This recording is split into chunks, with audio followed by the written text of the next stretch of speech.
one of the traditions that we like to follow in the Ocean Quartet is that of poetry recitations at Christmas. You know, around the holidays, the nights got long and people did all kinds of things to entertain themselves, but one of them was to recite poetry. So I'm always on the lookout for new holiday poems to do as part of our Ocean Quartet concerts. And this year, so you may all know about a creature that is becoming very popular in the December season, and his name is Krampus, or Krampus. Okay, and people are celebrating Krampus quite a lot these days. So if you don't know about him, Krampus is a hairy, scary, devil-like creature who accompanies St. Nicholas in traditions in Austria and Bavaria and other alpine regions. So while Nicholas is supposed to reward good children with gifts and in fact test the children, so Nicholas goes around actually posing, school, lesson questions from school, and if they get it right, they get a gift. And then Krampus is there to kind of threaten them with punishment of various kinds. And you'll hear about the actual punishments in the poem. So until the early 21st century, practically no one in the US who wasn't Austrian or Bavarian in heritage really knew that much about Krampus, but his popularity is completely soaring these days. So there's Krampus movies, there's Krampus runs, which are kind of like zombie walks, and they're all over the US, from Vermont to Florida and LA to Seattle. There's a DC Krampusnacht, if you haven't heard of it. There's two in Baltimore, there's one in Richmond, so all over this area there's Krampus events. So I assumed that I would find a great Krampus poem for our concerts, but I did not. Didn't find any that were that good. So I decided to write a poem myself. And I decided to write this poem in the tradition of cowboy poetry. So some of you may know that there's a lively tradition of poetry among working cowboys throughout the American West. And this got started in the 1870s on the big cattle drives, when cowboys had to entertain themselves and one another around campfires on the trail. So at first, cowboy verse was simply adaptations of the same repertoire that we do in the Ocean Quartet, that is to say, traditional British and Irish folk songs. So, for example, The Streets of Laredo is actually just The Unfortunate Rake, a British ballad that's been slightly adapted for use in the West. And Get Along Little Dogies is just Rockin' the Cradle, which is another Irish ballad, adapted a little bit more. But eventually they started to write completely new stories that had nothing to do with those older British stories. So there are cowboy poetry festivals and gatherings in every Western state, believe it or not, but the biggest of all is the National Cowboy Poetry Gathering in Elko, Nevada. And that always happens in January or February, at times when it's slow work for actual working cowboys.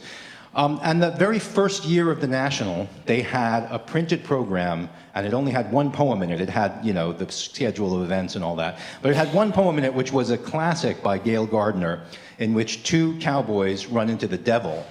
And they treat him like any other horned beast. They tie him up, they cut off the tips of his horns, and they tie him to an oak tree. And it occurred to me, what if that was a case of mistaken identity?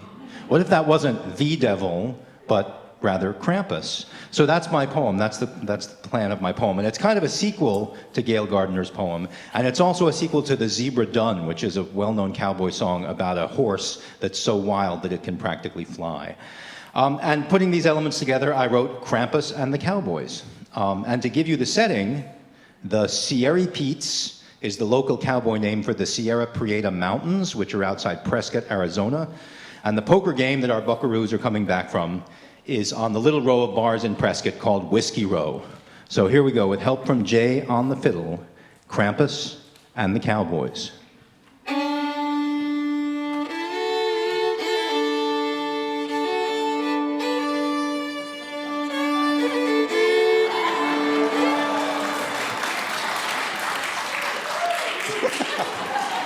Jay Ansill, everyone.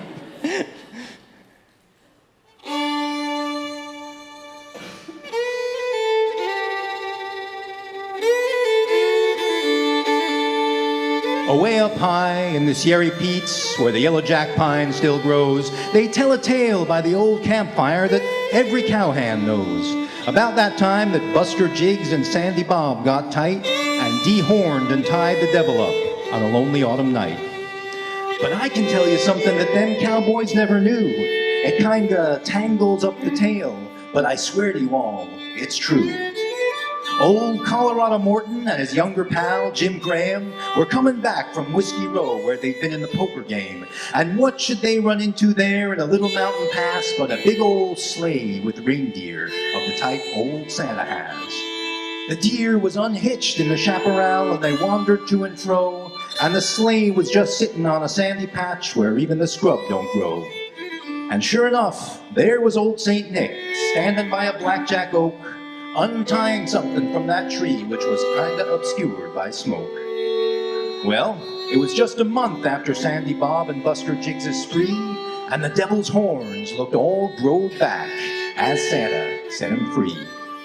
And the devil he raged, and the devil he roared, and he glared with an angry eye, and he leapt on the nearest reindeer, and he flew off into the sky.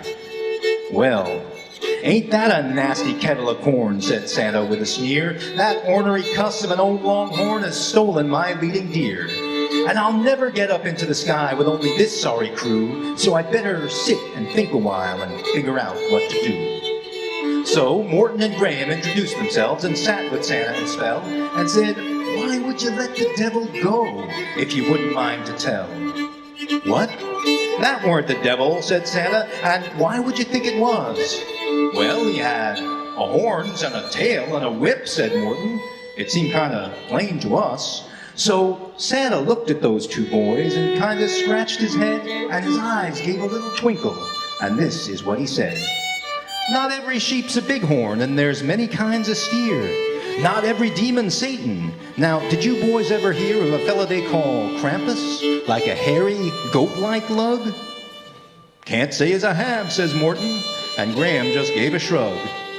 Well, Krampus used to ride with me on my yearly St. Nicholas Day trip, and the nice children got presents, and the naughty ones got the whip. And sometimes he'd take them naughty kids and he'd stuff them in a sack, and he'd carry them round on our Christmas round until he'd bring them back. And those naughty kids would weep and wail, and Krampus would grunt and laugh, 'cause Christmas back in them days, well, let's just say it was weirder by half. But the angels came to realize that this just wasn't right, and they gave old Krampus another job at the package sorting site. And his hair got caught in the turning gears, and his horns couldn't get through the door. And he finally took that Doge buyout, and I didn't see Krampus no more. And I don't know how he got out here, but word reached me up in the north that Krampus was tied up in this here hills, and so I sallied forth. When I found him hitched to that gnarly oak, well, I had to set him free for old time's sake, said Santa. And look where it's gotten me. I don't know what I'm gonna do with Christmas coming nigh, unless you know of a beast round here that can leave the earth and fly. Well, gosh darn it, said Morton, don't I just know the one? There's a devilish bronco hereabouts they call the Zebra Dun. And they say he can make it to the moon, and though that's not quite true, he can fly any place on God's green earth in just a jump or two. So I'll ride on down to the KL bar, though it be 40 mile. Jim, you stay here with Santa, because this might take a while. And it took old Morton a night and a day to the KL bar and back, and he came around with that Zebra Dun and an old cowhand and some tack. And they hitched out old Dun out in front of the team, all fitted with that tack, and Santa got into the sleigh with Morton and Graham at his back. And when that old cowhand hit the saddle, well, old Dunny quit the earth, and those reindeer followed after him for all that they were worth. They could see the tops of the mountains under Dunny's mighty jump, and that cowhand stuck to that there horse like a doggone camel's hump. And when they got to Santa's home, they were tickled pink to hear that Krampus was already there, thanks to Santa's well-trained deer. So, to cut the story down to size, those intrepid young cowboys stayed right on through to Christmas, helping Santa with his toys. And when Christmas time was over and they'd spread the Christmas cheer, Santa brought them all back home at the turning of the year. But Krampus took an outdoor job as Santa's reindeer groom and stayed on at the North Pole Ranch where there was ample room. and his hair kept him warm through the winter, and his horns grew majestic and free, and no cowboys took him for the devil or branded him up on a spree. So, I've learned a lot of crazy things, though I'm still pretty green. I've learned some things from things I've read and things from things I've seen. And old Krampus taught me one of them things that I didn't learn from books. Don't assume a chap's the devil just because of how he looks.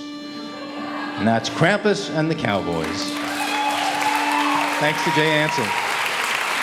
Steve Winick on spoken word. Jay Ansill on fiddle.